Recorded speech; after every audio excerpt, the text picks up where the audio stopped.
No final do encontro da parte da manhã, nós havíamos analisado o objeto da apelação e falamos lá, ainda por completar com o estudo do agravo de instrumento, mas nós vimos que o objeto da apelação pode ser ou a sentença, que é o seu objeto clássico, tradicional, ou as decisões interlocutórias que não sejam impugnáveis imediatamente por agravo de instrumento. Dentro do tempo que nós temos aqui, eu vou tratar com os senhores sobre o que falta mais falar de apelação, que a gente já termina a apelação. Como eu lhes disse, é o recurso por excelência, é o recurso padrão, e ela tem a apelação, a aplicação supletiva, subsidiária nos demais recursos. Então é bom ver a apelação de maneira mais detida um pouco. Quanto aos efeitos da apelação, nós temos classicamente o efeito devolutivo e o efeito suspensivo, né? A apelação é o recurso que tem um duplo efeito.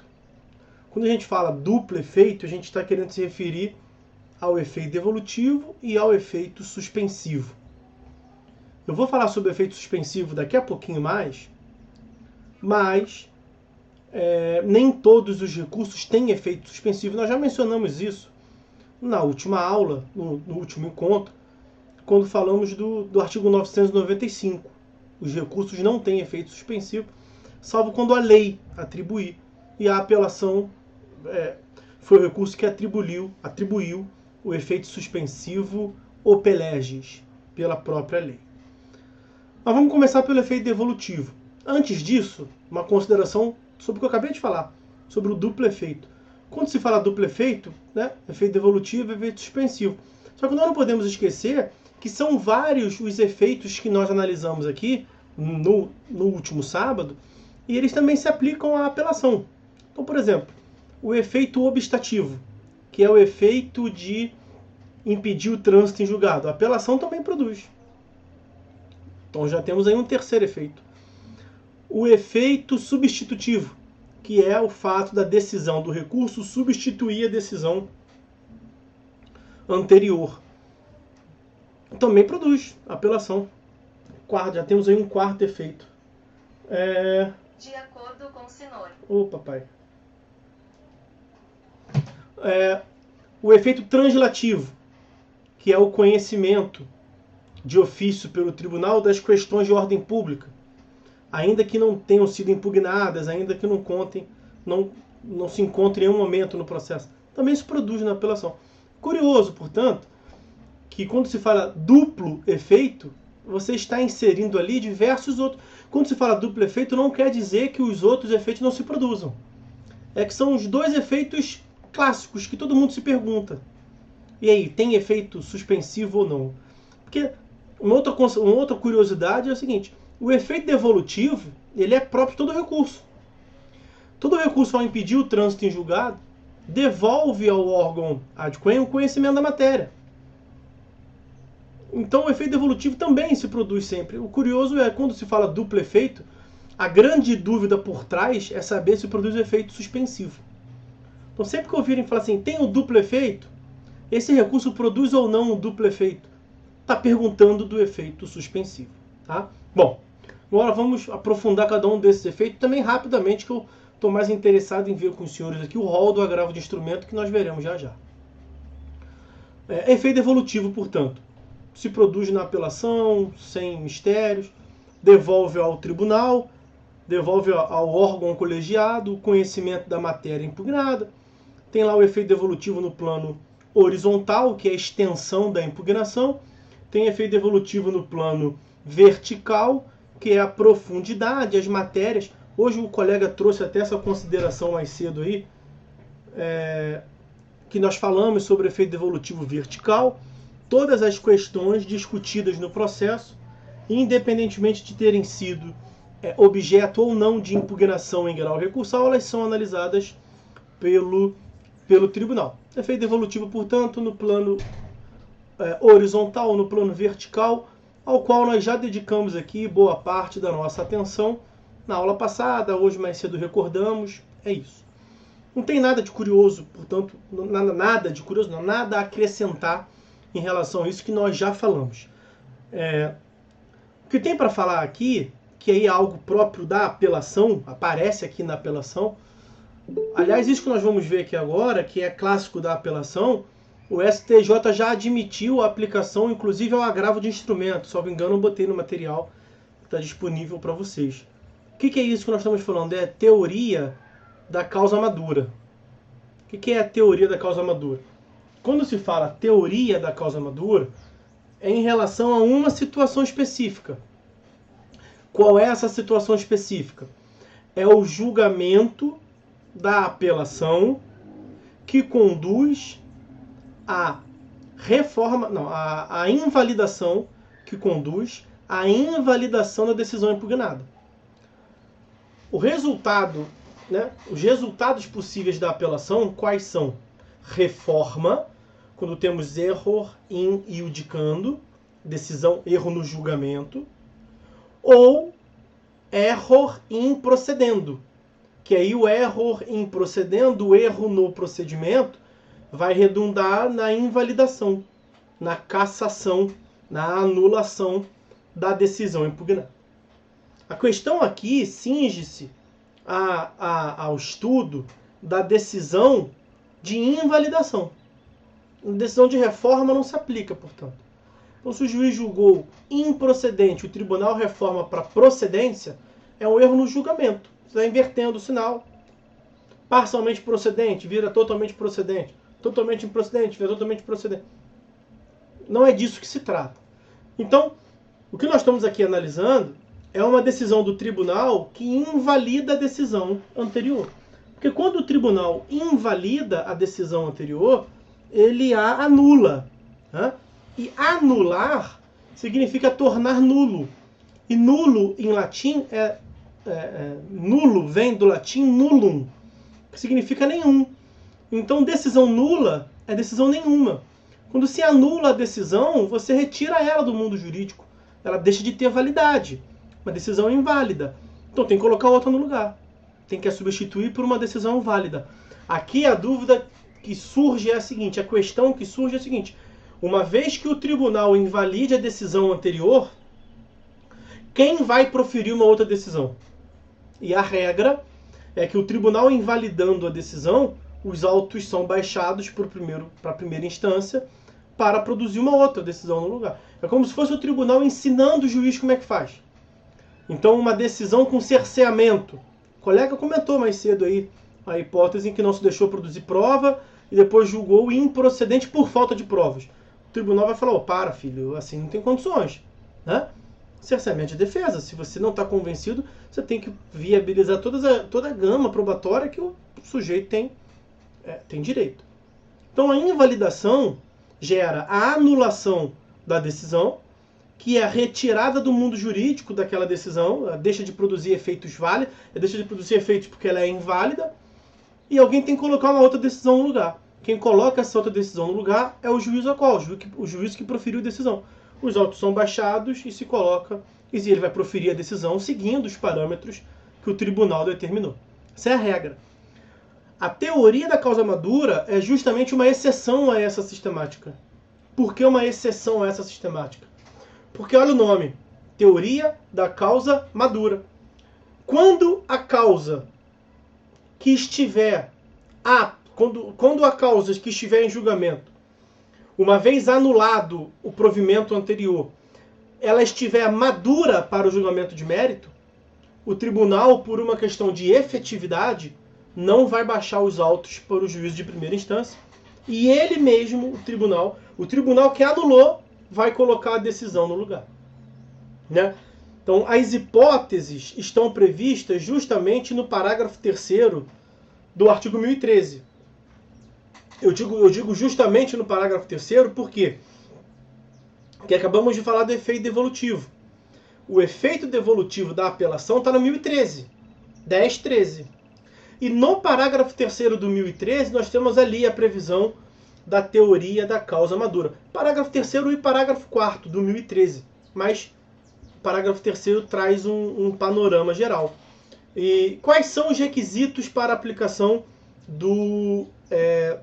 da teoria da causa madura? Parágrafo 3º e parágrafo 4º. Primeiro requisito, que a causa esteja madura para julgamento, ou seja, que não haja necessidade de instrução probatória. Então não se aplicaria na hipótese que o colega mencionou, que seria uma contradição em termo.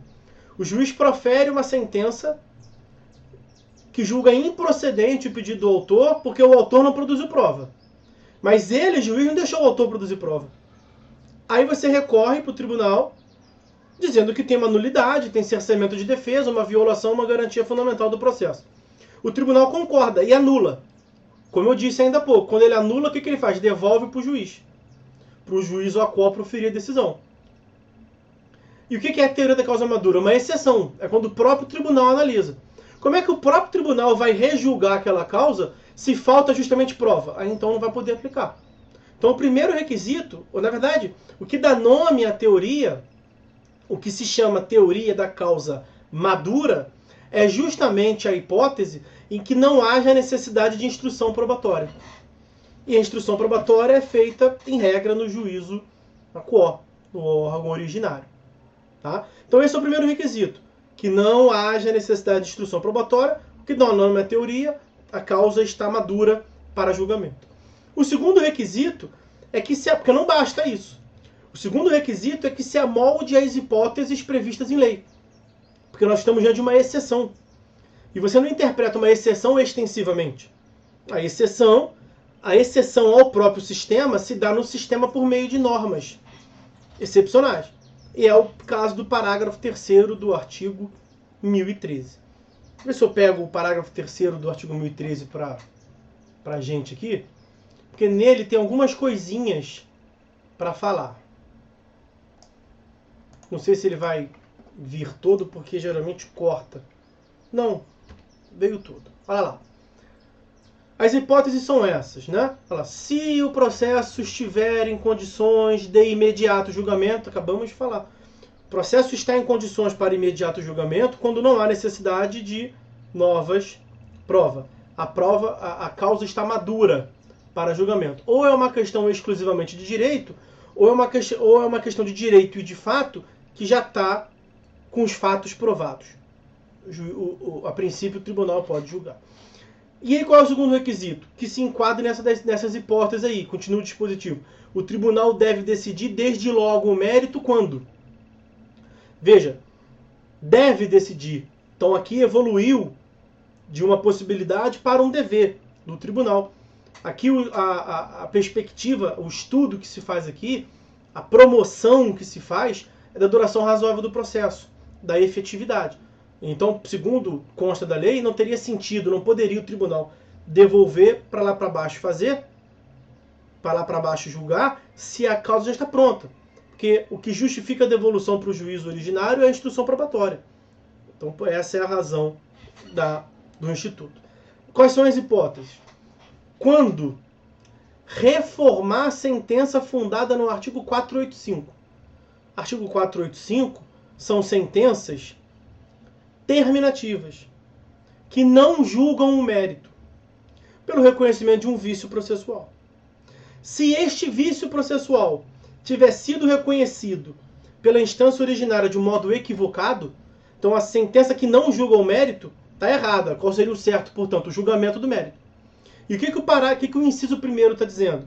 Se o juiz lá embaixo julgou, extinguindo o processo sem resolução do mérito, e não é hipótese, então a solução é julgar o mérito.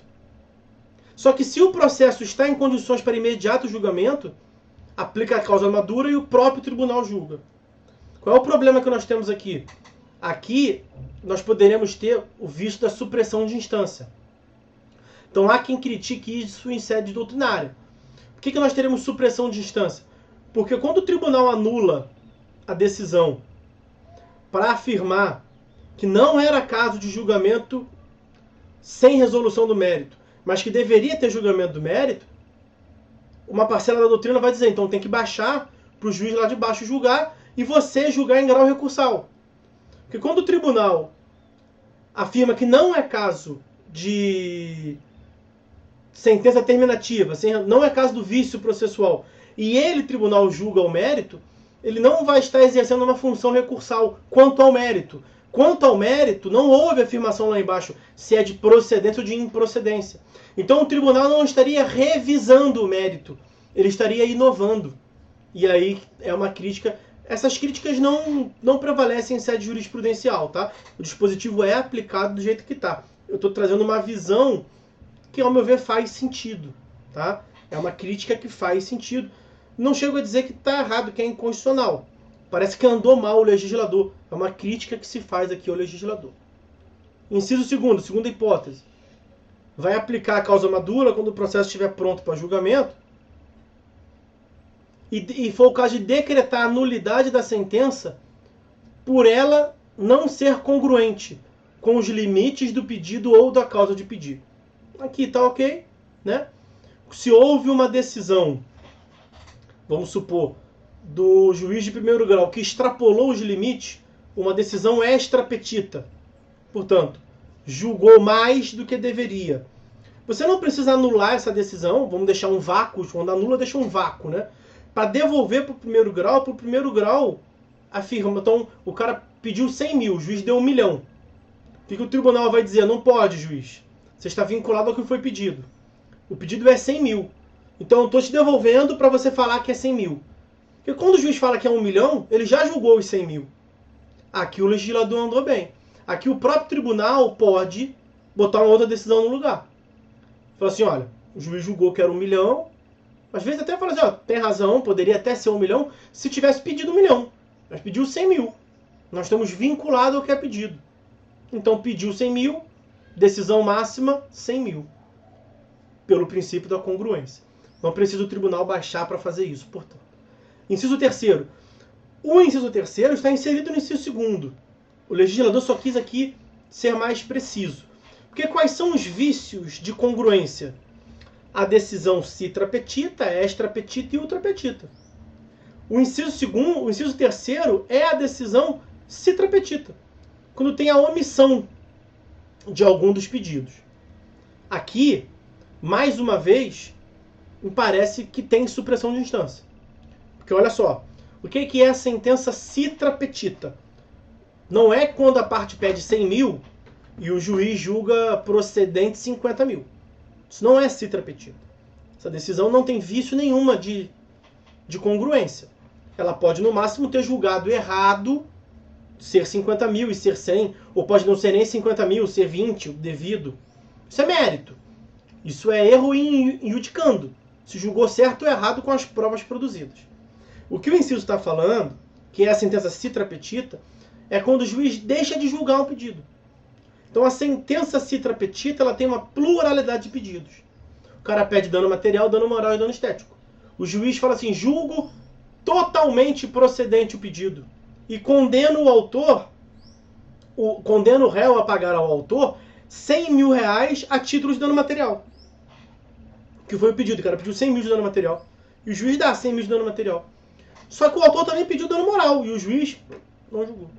O autor também pediu dano estético, o juiz não julgou. O que o dispositivo está dizendo? Tem um vício de congruência, mas se estiver pronto para julgamento, julga o tribunal. A mesma crítica do inciso primeiro nós vamos cair aqui. Não há julgamento de mérito quanto ao dano moral no primeiro grau. Não há julgamento de mérito quanto ao dano estético no primeiro grau. Parece que andou mal o legislador. O mais correto seria realmente invalidar a decisão nessa parte, baixar para o juiz proferir e voltar. Por que isso? Aí você fala assim, mas aí isso vai na contramão da duração razoável. Ok, mas nós não vamos ter questão nós não vamos ter violação ao juízo natural. Porque o tribunal, quando julga um recurso, ele exerce uma função revisional, uma função recursal.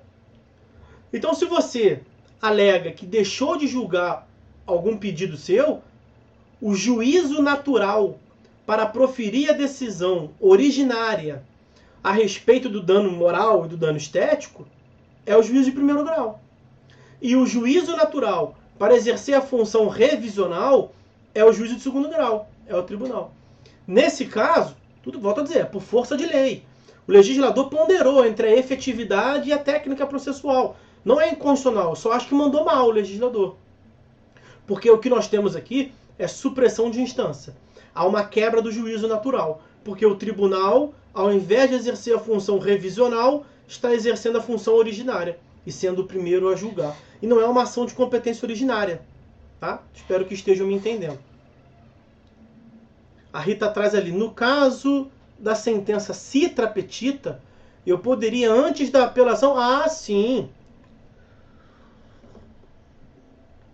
Poderia / deveria, né? Para tentar forçar o juiz de primeiro grau a complementar o julgamento, por omissão. Excelência, a sua decisão é omissa. Eu também formulei o pedido de dano moral e dano estético. Vossa Excelência não apreciou. Ou você não interpôs embaixo da declaração porque deu mole, ou você interpôs e o juiz... Não, tá perfeito. Porque é o que eles adoram fazer, né? Tá perfeito. Não tem que mexer em nada. Aí você vai para o tribunal. E o tribunal, nesse caso, ao meu ver, ele tem que fazer o que está na lei. Mas aqui o legislador parece que andou mal. O certo era devolver. Que aí você teria todas as instâncias.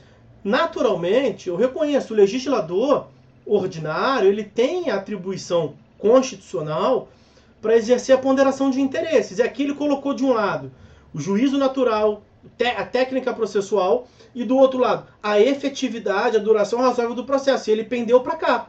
Teve mais peso isso aqui, pesou mais, desceu mais. E o que ele concretizou foi isso. Esse dispositivo que ele faz, na verdade, é isso. Mas me parece que é caro demais o princípio do juízo natural. E eu acho que aqui teve esse deslizezinho. Mas é o que está na lei. Enquanto o STF não declarar inconstitucional, é o que está valendo. Né? E por fim não, tem o parágrafo 4º também. Inciso 4º do parágrafo 3º, decretar a nulidade da sentença por falta de fundamentação. Aqui sim, aqui manda bem. Porque ele está anulando a sentença porque está mal fundamentada. Então ele bota outra no lugar e ele mesmo fundamenta. Tá? Aqui não há vício de juízo natural nem nada. O parágrafo 4º, para a gente encerrar essa questão aqui, o parágrafo 4º faz menção à hipótese do tribunal poder julgar quando ele reforma sentença que reconhece prescrição e decadência. Então, qual é a questão que nós temos aqui? A pronúncia do juiz sobre a prescrição e decadência, ela é mérito, é julgamento de mérito, direito material. Mas é o que se chama, não quero gerar confusão, senhores, mas é o que se fala de preliminar de mérito. Não preliminar ao mérito é uma questão processual. Preliminar de mérito seria, dentro do mérito, o que o juiz tem que analisar em primeiro lugar? Se tem ou não tem prescrição e decadência. Mas é dentro do mérito, não é uma questão fora do mérito, é dentro do mérito. Prescrição e decadência são questões de mérito, regidas pelo direito material, pelo Código Civil. E aí, quando o juiz reconhece a prescrição, ele deixa de analisar, portanto, a pretensão. É a perda da pretensão. Quando o tribunal diz que não tem prescrição, então volta a ser necessário julgar a pretensão condenatória, por exemplo. Né?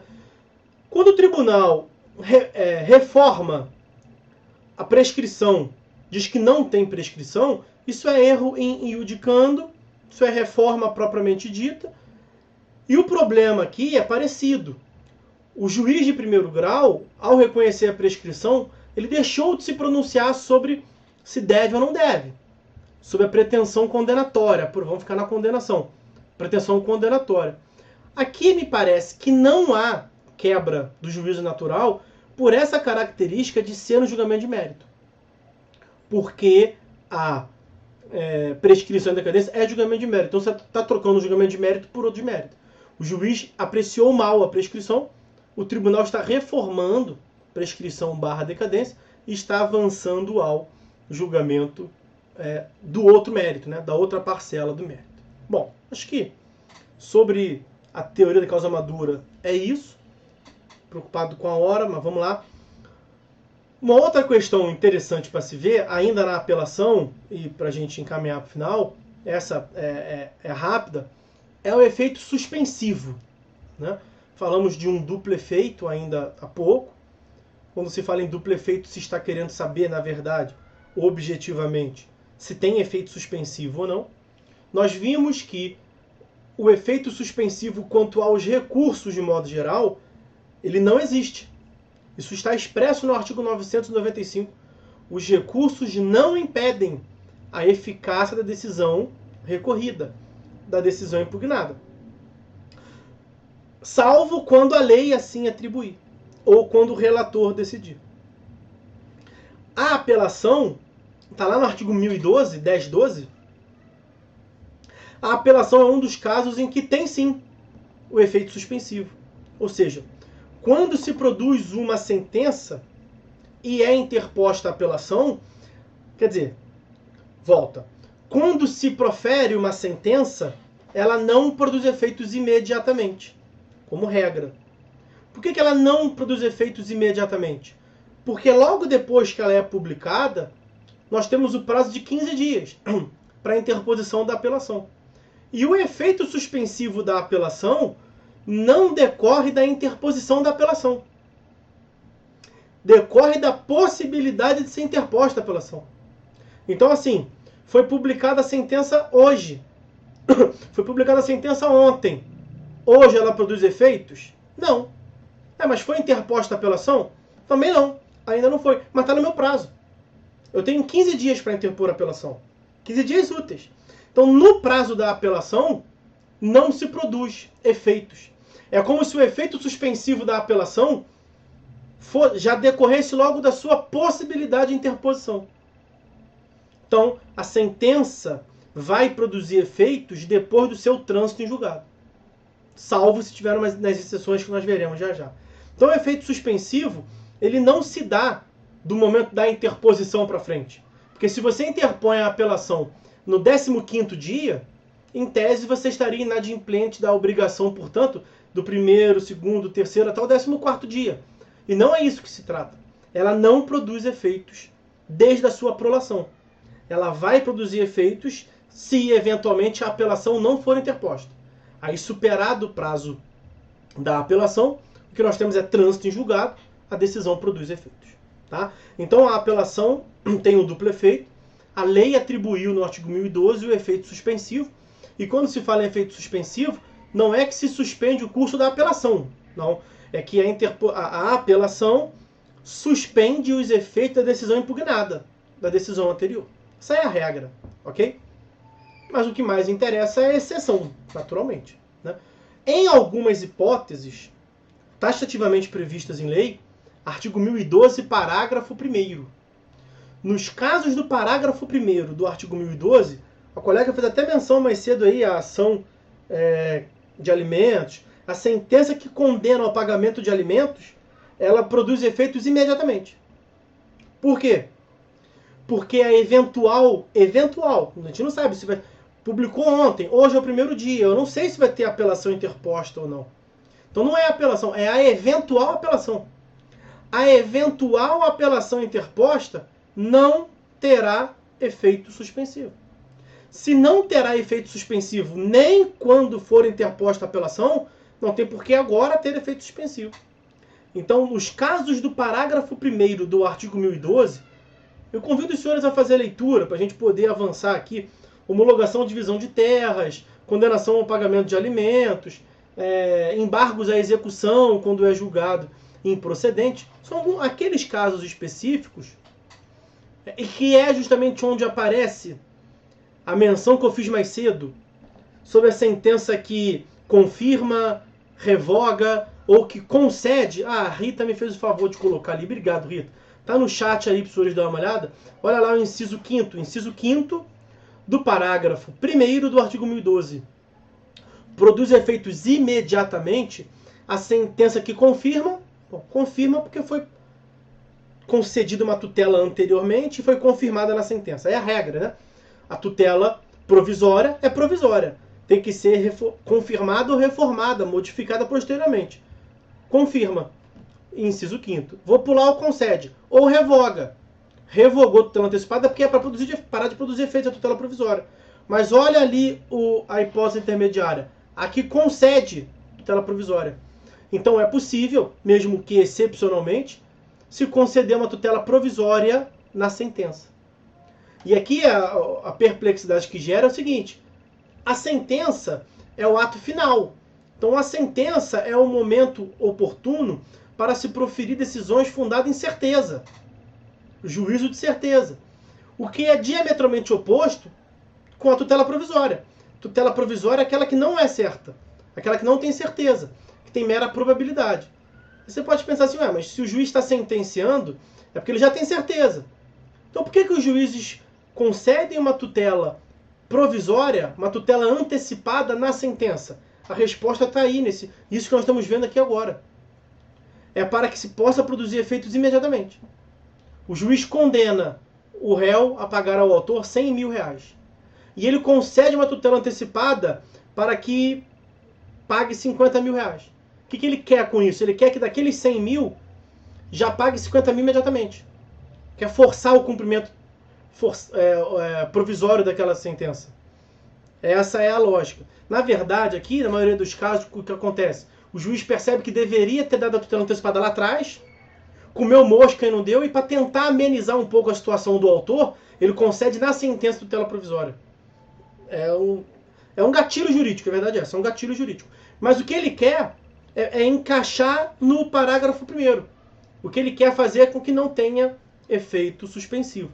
Pô, desculpa aí, autor, eu tinha que ter estado lá atrás, não te dei. Para compensar, eu vou te dar agora. Que aí você vai ter uma sentença sem efeito suspensivo. Você vai ter uma sentença que mesmo que o réu interponha a apelação, nesse objeto aqui, nessa parte que eu estou antecipando, você vai poder executar imediatamente. Diga aí. Aí no caso aí, daria agravo de instrumento, né? Sobre essa tutela provisória, né? Apelação. Lembra que eu falei lá atrás com vocês. Não confunda decisão interlocutória / sentença com tutela provisória / tutela definitiva. O critério aqui é saber qual é o invólucro, qual é a casca. Qual é a casca? A casca é de sentença. Apelação. Tá? Pegou ou não? Pegou. Show? Então, o efeito suspensivo do recurso gera suspensão dos efeitos da decisão impugnada. A apelação tem efeito suspensivo, como regra, de modo que a decisão não produz efeitos. Mas nos casos do parágrafo 1º do 1012, a apelação não tem efeito suspensivo. O que significa dizer que a sentença produz efeitos imediatamente. São hipóteses que o legislador escolheu que ele achou mais importante. Interessante para a parte receber desde logo o provimento que está afirmado na sentença. Veja, por todos os casos, fiquem com a ação de alimentos. O que o legislador falou, eu não posso condenar o réu a pagar ao autor alimentos e dizer para o autor para segurar mais um pouco. Alimentos, sobrevivência. Para o autor segurar mais um pouquinho, que não vai poder executar não, que vai esperar o tribunal levar anos para apreciar a apelação. Não pode. É um caso que não dá para esperar. Então, mais uma vez, um juízo de ponderação e de proporcionalidade que o legislador é apto a fazer. São essas as hipóteses. Tá? Para fechar o efeito suspensivo, voltemos ao artigo 995. Eu queria tratar justamente dele. Os recursos não têm efeito suspensivo. É a regra geral. O que o parágrafo 1º do 1012 faz é devolver a regra do sistema, que as decisões produzem efeitos imediatamente. Mas o 995 traz duas exceções. Quais são as duas exceções? Regra: os recursos não impedem a eficácia da decisão impugnada, salvo quando, primeira exceção, a lei atribuiu efeito suspensivo. E nós vimos que na apelação, em regra, se atribuiu, mas no parágrafo 1º do 1012 não atribuiu. Então o que nós temos? Uma regra: os recursos não produzem efeito. Apelação, a exceção. A apelação tem efeito suspensivo. Parágrafo 1º, a exceção da exceção, que volta para a regra.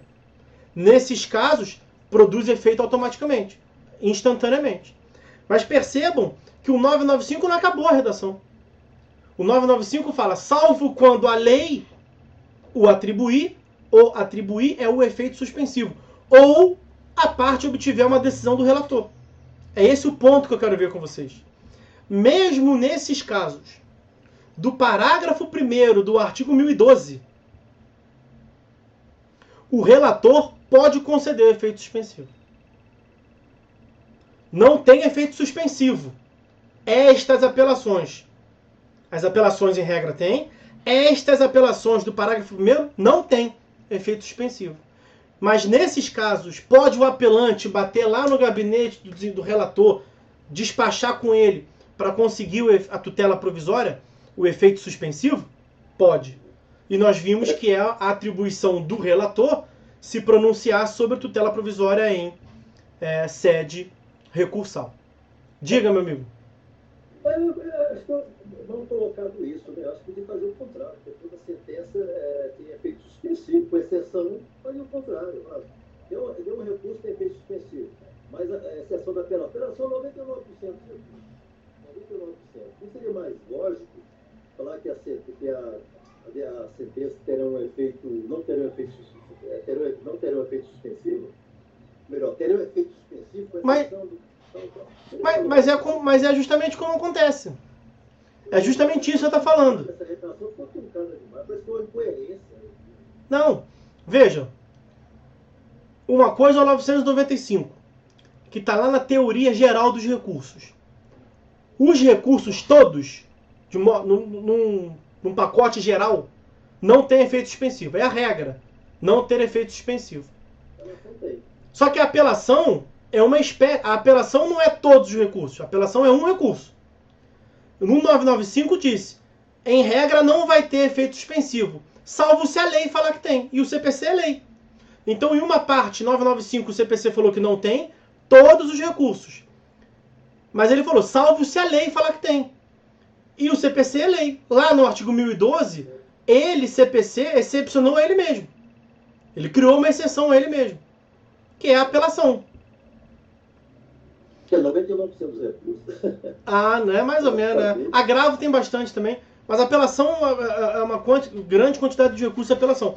Eu vou explicar aqui para vocês. Eu entendo a sua inquietação. E vou tentar contribuir com um argumento. Eu acho que eu falei com os senhores. Eu, no meu doutorado, participei de um grupo de pesquisa lá na UERJ. Foi bem quando estava tramitando o código. Na redação originária do código, que foi o que o pessoal da UERJ fez, Paulo César Pinheiro Carneiro, Fux, que foi a comissão do Senado, né, presidida pelo Fux, as apelações não teriam efeito suspensivo. Seria uma mudança. Várias versões do código, no projeto do código, várias versões que foram sendo aprovadas, não tinha o efeito suspensivo na apelação. E aí depois foi inserido o efeito suspensivo na apelação. Por quê?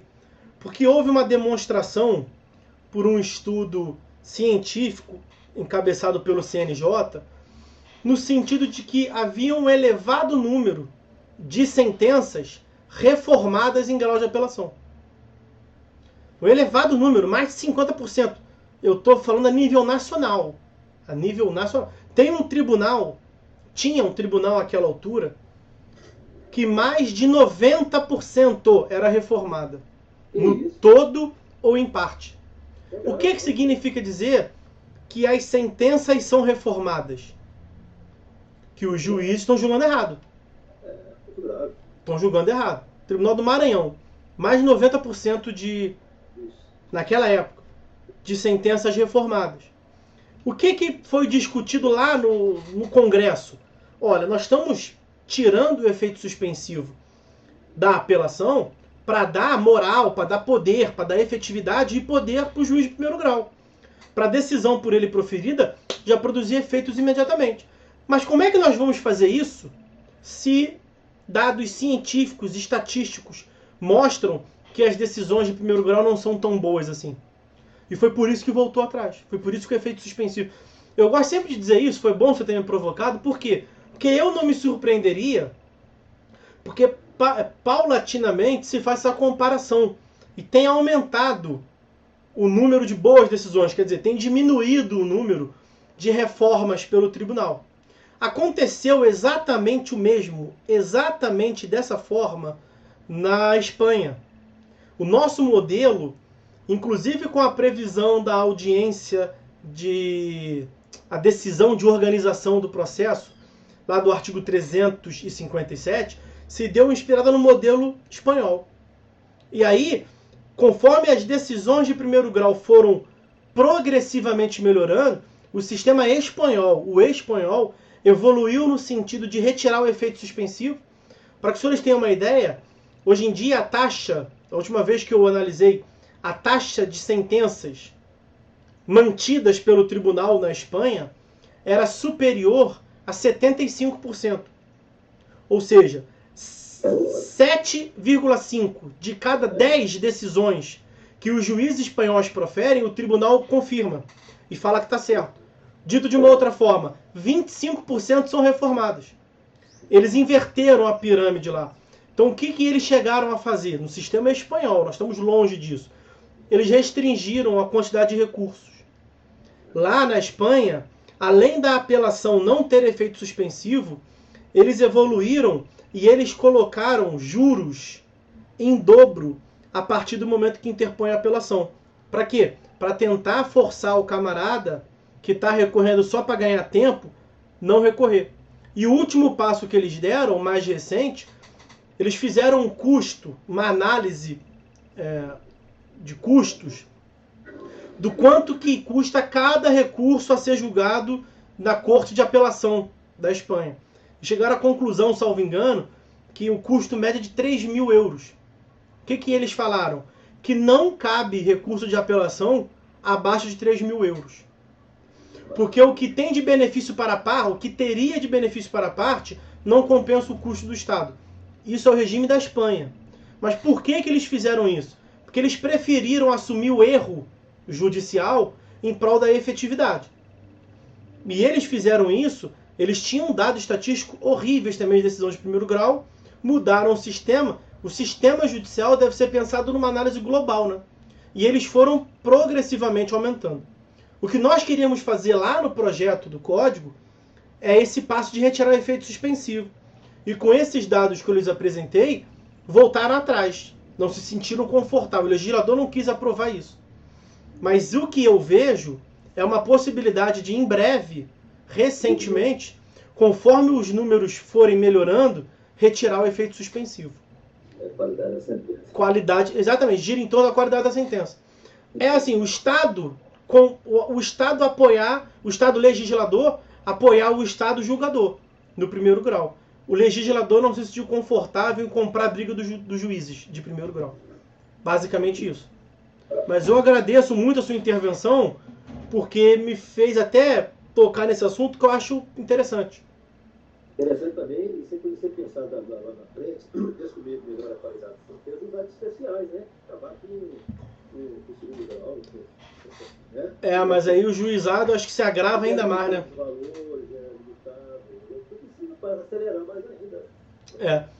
O que nós temos que ver aqui é o seguinte, a preocupação sempre que se coloca, que eu tenho falado, uma questão de ponderação de interesses, né? A efetividade, a duração razoável do processo, o processo rápido, ele é um dos nortes que se busca. Mas não devemos esquecer nunca os demais princípios fundamentais. Os demais direitos fundamentais processuais, como o contraditório, a publicidade. Então, são vários fatores que giram em torno que o legislador leva em consideração. Nos juizados, eu acho que já houve uma ponderação no sentido de ter bastante restrição de direitos fundamentais. Instrutórios, por exemplo. Então, eu acho que lá é um pouco mais complicado em se restringir, por exemplo, efeito suspensivo, acho que por conta disso. Tá? Mas é uma possibilidade. Inegavelmente é uma possibilidade. E depende, tudo vai girar em torno da qualidade das decisões do juiz de primeiro grau. Beleza? Beleza. Então, para encerrar esse efeito suspensivo aqui, para a gente poder ingressar no agravo de instrumento. Efeito suspensivo é a regra na apelação, e o fato de ser a regra na apelação é uma exceção aos recursos de modo geral. nos recursos não tem, na teoria geral dos recursos, não tem efeito suspensivo. Salvo se a lei prevê, e a lei previu. Mas mesmo quando a lei prevê o efeito mesmo quando a lei prevê que tem efeito suspensivo, ela também pode tirar. Então o parágrafo 1º é a exceção da exceção, como eles disse. Volta para a regra geral. E no parágrafo 1º, que não tem efeito suspensivo, o relator pode conceder. E aí aqui para fazer o fecho, é o que falta falar. Lá no parágrafo único do 995, parágrafo único do artigo 995, está lá previsto que o relator pode conceder o efeito suspensivo pelos requisitos da tutela provisória de urgência. Periculo e mora e fumus boniuris. Fumus boniuris e periculo e mora. Você vai no relator e mostra para ele que o teu recurso não tem efeito suspensivo, previsto em lei, mas que você precisa, no seu caso concreto. Porque você vai demonstrar para ele o periculo e mora e o fumus boniuris. Então, a regra para que o relator conceda efeito suspensivo são os requisitos da tutela provisória de urgência. O que eu estou pontuando aqui? Percebam que consta do artigo 1012, parágrafo 4º. No 1012, parágrafo 4º, vou ver se eu pego lá para vocês. Tem uns que vale a pena pegar. Ó.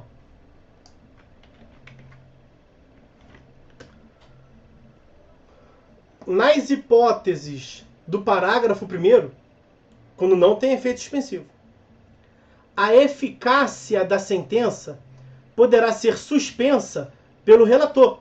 Não tem efeito suspensivo, mas o relator pode dar. É o que o parágrafo 4º está dizendo. Quando? Quais requisitos?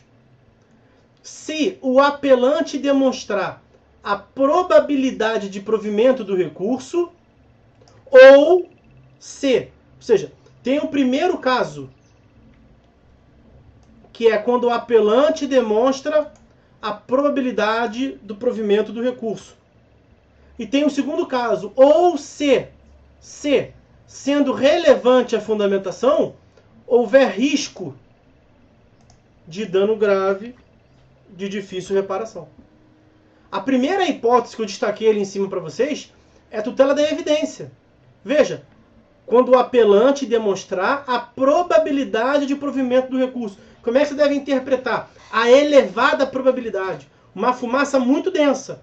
Um fumus boniuris muito forte. Quando o fumus boniuris é muito forte, você dispensa a urgência. Você dispensa o periculo e mora. Você dispensa você vai só com fumus boniuris e dispensa o periculo e mora. Isso é tutela da evidência. Tutela da evidência não é justamente aquela que, com base na evidência dos argumentos, dispensa a urgência, dispensa o perigo na demora? Então, no parágrafo 4º, é importante isso. O parágrafo 4º deu o poder ao relator de, nas apelações, conceder o efeito suspensivo, mesmo que não seja um caso urgente. Mesmo que não tenha periculo in mora. Mas se você quer uma tutela provisória da evidência, sem a necessidade da urgência, aqui está o periculo in mora, aqui está o fumus boniuris.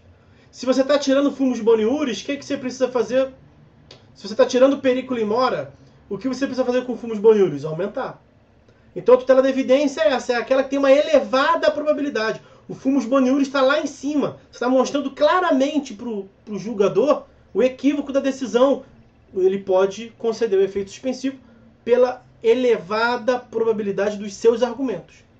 Mas aí, professor, você não falou de perigo na demora. Pois é, a grande questão é essa. Mas se tiver perigo na demora e os argumentos nem forem tão bons assim, ou forem, ele vai conceder também.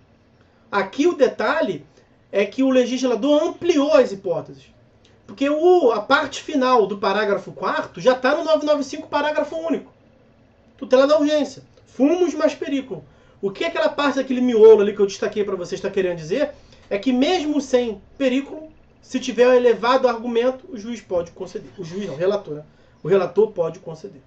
Ok? Com isso, meus amigos, a gente acho que já vimos bem aí os pontos importantes da apelação. Vamos passar à análise